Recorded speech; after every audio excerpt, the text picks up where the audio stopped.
Hi friends, welcome to Meena's menu. இன்றைக்கி புதன் பிரதோஷங்க. நம்ம ஒரு சிவபெருமான் பாடலோடு ஆரம்பிச்சிடலாம். ஆடுகின்றானடி தில்லையிலே, அதை பாட வந்தேன் அவன் எல்லையிலே. திங்களும் ஆட சூலமும் ஆட, திரிசடை மீதொரு கங்கையும் ஆட. ஆடுகின்றானடி தில்லையிலே, அதை பாட வந்தேன் அவன் எல்லையிலே. உலகெனும் மாபெரும் மேடையிட்டான், அதில் உயிர்களை எல்லாம் ஆடவிட்டான்.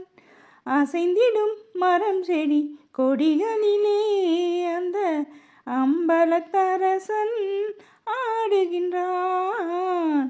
அம்பலத்தரசன் ஆடுகின்றான். ஆடுகின்றானடி தில்லையிலே, அதை பாட வந்தேன் அவன் எல்லையிலே. தந்தையும் தாயும் போல் அவன் இருப்பான், ஒரு தந்தையும் தாயும் அவனுக்கில்லை. அந்நாள் தொடங்கி இந்நாள் வரைக்கும் ஆடிய ஆட்டம் முடியவில்லை. ஆடிய ஆட்டம் முடியவில்லை. ஆடுகின்றானடி தில்லையிலே, அதை பாட வந்தேன் அவன் எல்லையிலே. வீட்டுக்கு ஏனோ ஆசை கொண்டான், பிரம்படி தன்னையும் தாங்கி கொண்டான். மண்ணை படைத்தவன் மண் சுமந்தான், மண்ணை படைத்தவன் மண் சுமந்தான். அவன் மதுரையில் ஆடிய ஆட்டமன்றோ, மதுரையில் ஆடிய ஆட்டமன்றோ. ஆடுகின்றானடி தில்லையிலே, அதை பாட வந்தேன் அவன் எல்லையிலே. நாயன்மார்கள் வரிசையில் நம்ம இன்றைக்கி பார்க்க போகிற நாயன்மார் கணம் புல்ல நாயனார். அவரோட வரலாற்று தான் இன்றைக்கி நம்ம தெரிஞ்சுக்க போகிறோம். வாங்க. கணம் புல்ல நாயனார் சிறந்த சிவபக்தர். இவர் சிவபெருமான் திருக்கோயிலுக்கு சென்று திருவிளக்கிட்டு எரிப்பதை திருத்தொண்டாக கொண்டு எம்பெருமானை உளமாற வணங்கி வாழ்ந்து வந்தவர். எம்பெருமானின் கோயிலுக்கு ஒளியூட்டுவதினால் இருளடைந்துள்ள மானிடப் பிறவி அஞ்ஞான இருளினை அகற்றி மெய்ஞான இன்ப வீட்டை அடையலாம் என்று நற்பணி செய்து வந்தார். தொடர்ந்து திருவிளக்கேற்றும் பணி செய்து வந்த கணம்புல்ல நாயனாருக்கு வளம் குறைந்து வறுமை வளர்ந்தது. அந்நிலையிலும் மனம் தளராது திருவிளக்கேற்றும் திருப்பணியை தவறாமல் செய்து வந்தார். தொண்டுன்னு வந்துட்டா எப்படி இருந்தாலும் செய்து ஆகணும் இல்லைங்களா? அதனால் திருவிளக்கு ஏற்றியே ஆகணும் கோவிலுக்கு சொல்லிட்டு தினமும் திருவிளக்கு ஏற்றும் பணியை சிறப்புற செய்து வந்தார். தன் கடமையை தவறாது செவ்வனே செய்து வந்த நாயனார் தன்னுடைய சொந்த ஊரில் வறுமை நிலையில் வாழ விரும்பாமல் தம்மிடம் உள்ள நிலபுலன்களை விற்று கையில் கிடைத்த பணத்தை கொண்டு சிவஸ்தல யாத்திரையை மேற்கொண்டார். ஊர் ஊராக சென்று திருவிளக்கேற்றி சிவபெருமானை தரிசித்து இறுதியில் தில்லை வந்து சேர்ந்தார். தில்லை நடராஜ பெருமானை தரிசிப்பதற்காக தில்லை வந்திருக்கார். தில்லை நடராஜ பெருமானை பணிந்து போற்றி பேரின்பம் கொண்டார். அவரது மனம் தில்லையை விட்டு அகல இடம் கொடுக்கவே இல்லை. ஆகவே நாயனார் தில்லையிலேயே வசிக்க ஆரம்பித்தார். தினம் கணம்புல்ல நாயனார் கோயிலுக்கு சென்று கூத்தபிரானை உள்ளம் உருகி போற்றி நெய்விளக்கேற்றும் திருப்பணியை தொடர்ந்து மேற்கொண்டு வந்தார்.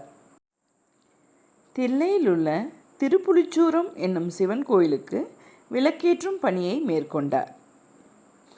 தொடர்ந்து விளக்கேற்றியதால் அவரிடம் உள்ள பணமும் வீட்டுப் பொருட்களும் தீர்ந்துவிட்டன. அதனால் விளக்கேற்றும் திருப்பணி தடைப்படுமே என எண்ணிய நாயனார் ஊராரிடம் யாசித்து விளக்கேற்ற விரும்பவில்லை. அதனால் தானே உழைத்து விளக்கேற்ற வேண்டும் என நினைத்து உடல் உழைப்பினால் பணம் சேர்க்க ஆரம்பித்தார். அதனால் கணம் புல்லை அறிந்து வந்து அவற்றை விற்று பணமாக்கி நெய் விளக்கேற்றி வந்தார். கணம் புல்ல நாயனாரின் பெருமையை உலகிற்கு உணர்த்த சிவபெருமான் நாயனாரை சோதிக்க ஆரம்பித்தார். கணம் புல்லும் விற்பனையாகவில்லை. இதனால் விளக்கினை ஏற்றுவது எப்படி இயலும் என்று நாயனார் மனவேதனைப்பட்டார். இடர்பட்ட நிலையிலும் மனம் குலையாத நாயனார் கணம் புல்லையே திரித்து அழகிய விளக்காக எரித்தார். கோயில்களில் விளக்குகள் ஜாமம் வரையில் எரிவது வழக்கம். ஆனால் நாயனார் ஏற்றிய கணம் புல் ஜாமம் வரையில் எரியாமல் சீக்கிரமே அணைந்துவிட்டது. புல் இல்லைங்களா, அது சட்டு சட்டுன்னு அணைஞ்சிரும். அந்த மாதிரி அணையவே இவருக்கு ரொம்ப மனசு கஷ்டமாயிடுச்சு.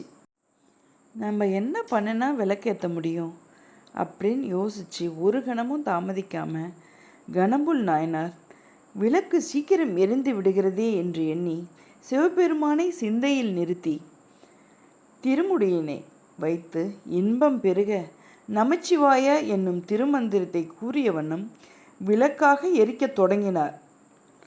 அதாவது அவருடைய தலைமுடியே விளக்காக ஏற்ற ஆரம்பிச்சிட்டாருங்க. எலும்பும் கரைந்துருக தீ மூட்டி எரித்தார்.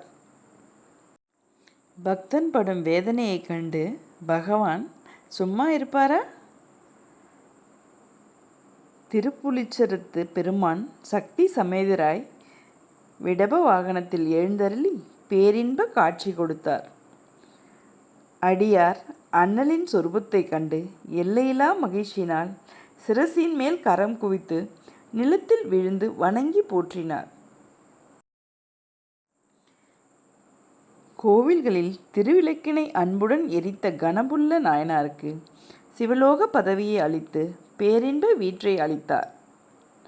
கணபுல்ல நம்பிக்கை அடியேன். அடுத்து நம்ம மீனாஸ் மெனுவில் திணை மசாலா வேர்க்கடலை எப்படி பண்ணுறதுன்னு பார்க்கலாங்க, வாங்க. மில்லட் மசாலா வேர்க்கடலை.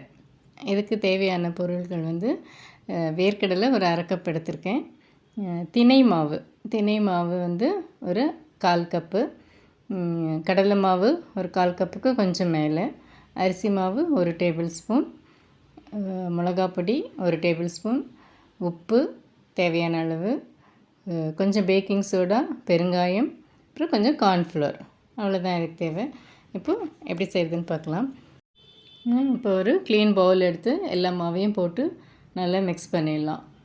எல்லாத்தையுமே உப்பு, மிளகாப்பொடி, கார்ன்ஃப்ளவர் எல்லாத்தையும் போட்டு ட்ரையாக ஃபஸ்ட்டு நம்ம எல்லாத்தையும் மிக்ஸ் பண்ணிக்கணும். இந்த மாதிரி ட்ரையாக நல்லா மிக்ஸ் பண்ணிவிட்டு எல்லா மாவும் ஒன்றா கலந்துரும். நல்லா உப்பு, மிளகாப்பொடி எல்லாம் நல்லா மிங்கிள் ஆகிடும். அதுக்கப்புறம் நம்ம எடுத்து வச்ச ஒரு 1/2 கப் வேர்க்கடலை, பச்சை வேர்க்கடலை, இதை வறுக்கெல்லாம் தேவையில்லை. அதையும் போட்டு நல்லா கொஞ்சமாக தண்ணி தெளித்து கொஞ்சம் ஸ்ப்ரிங்கிள் பண்ணி தண்ணி தெளித்து நல்லா அந்த இதில் வேர்க்கடலையில் ஃபுல்லாக கோட் ஆகிடும் மாவெல்லாம். இந்த பாருங்கள், இப்படி இந்த மாதிரி நல்லா ஃபுல்லாக கோட் ஆகிடும். திணை மாவு நல்ல சத்தான திணை மாவில் இப்போ ஒரு மசாலா வேர்க்கடலை பண்ணிகிட்ருக்கோம். கொஞ்சமாக சூடான எண்ணெய், கடைசியாக கொஞ்சம் சூடான எண்ணெயை போட்டு கொஞ்சம் பெசரி வச்சிடலாம். வேர்க்கடலை பிடிக்காதவங்களே கிடையாது. இந்த மாதிரி மசாலா திணை மாவில் நல்ல மில்லட்டில் ஒரு வேர்க்கடலை மசாலா வேர்க்கடலை பண்ணி சாப்பிட்லாம். ரொம்ப டேஸ்ட்டாக இருக்கும். நீங்களும் ட்ரை பண்ணி பாருங்கள்.